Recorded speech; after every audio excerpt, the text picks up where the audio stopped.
Good morning. Hope everyone's doing well.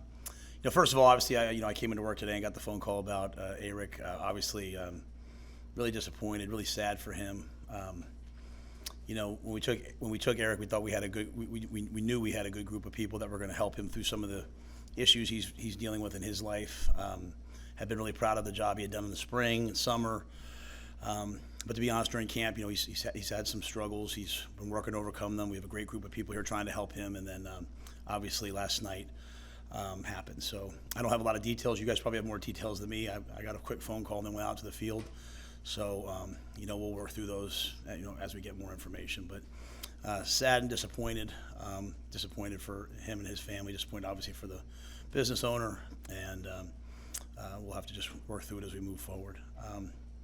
With regards to the team, Tristan Alvano will be the starting kicker in this game. We're not prepared yet to say the kickoff person. I think a lot of all three guys are ready to go, so a lot of that will be affected by the wind and certain kicks maybe at different times. Teddy Prohaska's up and ready to play, so how much he plays will remain to be seen, but he is up and ready to play and has had a really good week. And Marcus Washington is up and ready to play. So both those guys have done a great job battling back from injury, so I'm excited to see those guys play. So with that, I'll see what questions you have. Are there any other guys that you need to add to the injury report before? Yeah, and I probably won't say much now because we have this new reporting thing. I'd rather not tell them ahead of time, So we have some guys that are, might be game time decisions, might be a little limited, but we'll announce that right before the game. What are the challenges of putting together a 74-man travel roster just for an opener like this to kind of decide which young guys you want to bring and how you build that roster for a game like this? Yeah, we have a lot of guys who've paid a lot of the price, and you like to be able to take more people with you. To Amy's point, we have one or two guys that we think are going to be able to play, but we're not sure. So, we're going to bring them, have them treat and rehab, and get them to the game and warm them up and see what they can do. So, 74. Last time I was in college, I think it was 70. So there's 4 more spots, which I think is great. But we'll take like our fourth quarterback now, which we've never been able to do before. So, but you do feel bad that some guys who've really practiced hard and played hard are going to have to watch it from their dorm rooms or from their apartments. But we'll be home soon. As far as Gilbert's concerned, is there a next step that the program takes here? What happens? Yeah, I'm not prepared to speak on him. I don't know anything about it. Like I said, I really just got the phone call, and I've learned over the years not to jump to conclusions, not to jump to things. So. As he wasn't really practicing with us, preparing to play. He was on the scout team. So this doesn't impact our team, and our team's ready to play. So, I'll just kind of take it, and I'm sure Trev and the people in the athletic department will have a lot to say in that. Has there been any update on his waiver? No, not as of yet. As far as the tight end position, then, but beyond Thomas Fedoni and Orchard, who do you look at? Maybe is that third or fourth guy there? Yeah, Janiran Bonner, he's sort of a hybrid type tight end for us. We think he's going to play a lot of football for us. We have Luke Lindenmeyer, who's really good on the line tight end. He can play the Y and the F.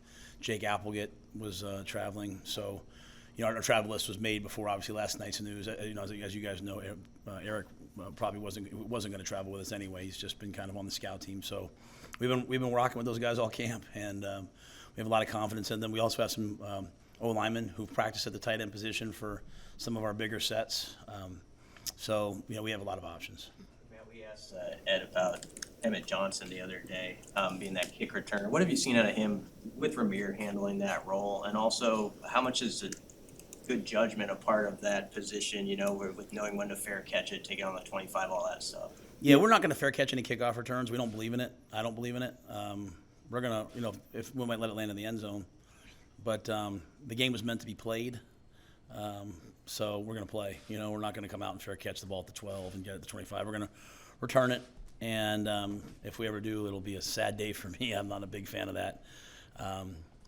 And part of that is, there's going to be times, there's going to be a time when you need those returns. Not every return is going to be out to the 25. Some are going to be at the 18, the 19. But when Ed came to work for me at Baylor, he convinced me there's going to be a game where we take one back about 70.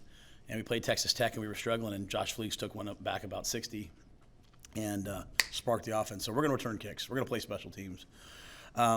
To your point, though, I think special teams are about high-speed decision-making. It's not about knowing your job. It's about who can make decisions when things are going really fast and things are flashing in front of you. Don't hit them in the back, catch this ball.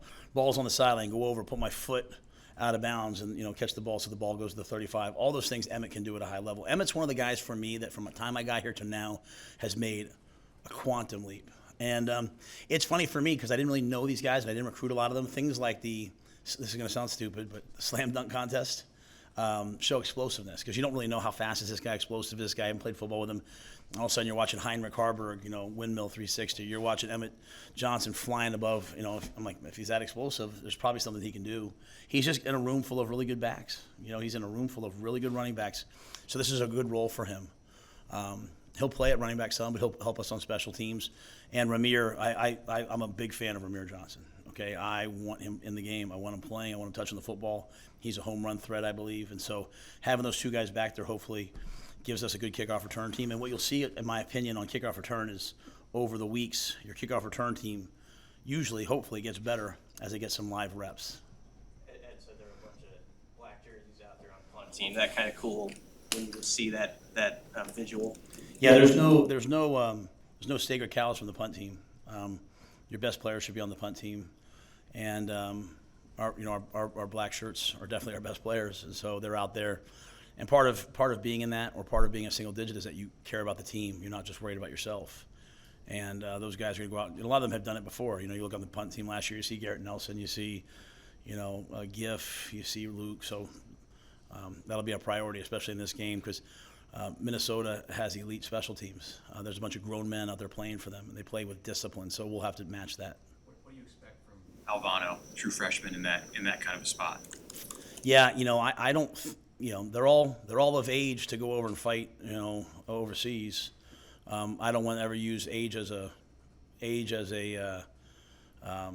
don't ever want to use age as an excuse for them, because I know they don't want that.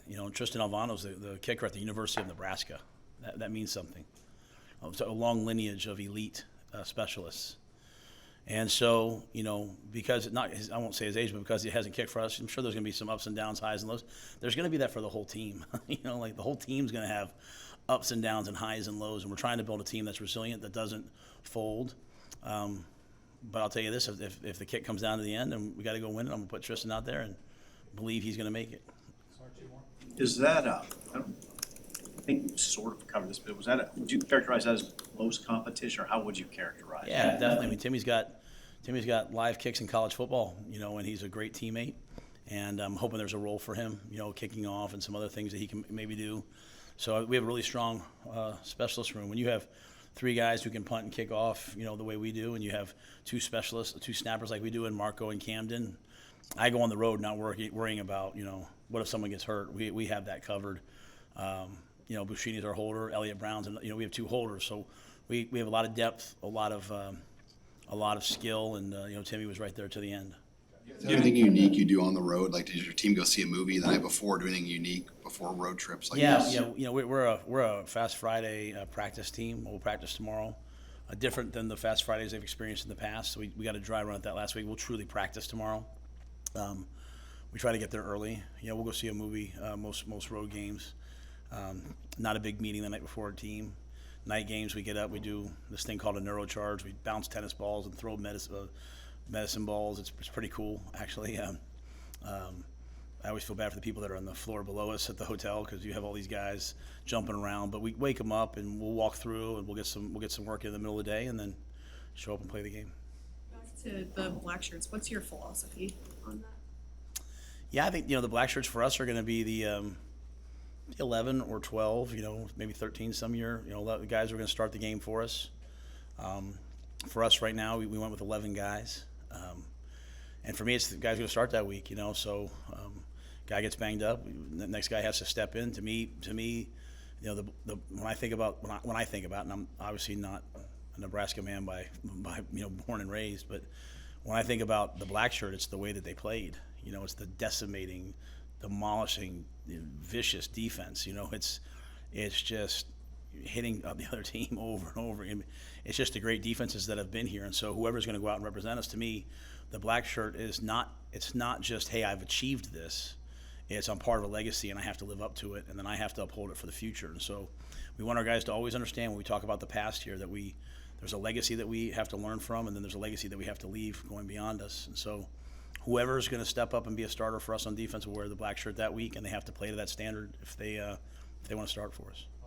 Thank Yeah, you. well, I was just gonna ask Oh, real quick, sorry. it's just on Minnesota, just given the way that they play, how much extra weight is there on starting fast against a team like that? Yeah, you're never going to hear me talk about starting fast.